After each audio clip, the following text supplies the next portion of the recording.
Highguard is under attack by fraudulent gamers. I read up on Highguard's reception and decided to play it myself, and after about 2 hours of gameplay, I can say it definitely doesn't deserve the hate it's getting. Starting off, my biggest issue would be the characters. They all kind of look like basic amalgamations of other hero shooter characters.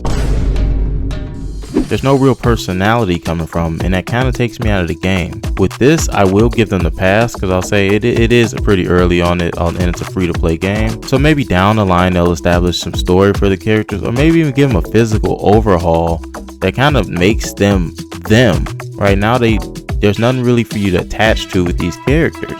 Heading into the gameplay itself, I hate to compare games, but it kind of functions as a Rainbow Six Siege mixed with Apex and a dash to capture the flag. The point is for you to set up and reinforce your base at the start of the round, which, if I'm being honest, doesn't really feel like it has a point, especially considering how quickly walls are broken. But after that setup phase, they give you free ability to explore the map until that sword spawns. I saw quite a few reviews saying the map was way too big and you barely get to see any enemies, and that's just straight up a lie. There was barely any moments where I didn't have combat, especially after that sword spawns. It's just one constant fight. Side note that this was made by some of the developers that made Apex and Titanfall, so you better know that the shooting is buttery smooth. Once you get that sword, you're going to want to take it over to the enemy base to break their shield. Once that shield's broken, you're going to go into a raid phase where you kind of go crazy inside of the base, playing bombs on their generators and everything. As soon as you blow up all the generators and their health is depleted, you've won the game. And that's all there is to Highguard at this moment. They have recently updated it so you can now do 5v5s as opposed to only 3v3s, and they did a little patch on stuff, so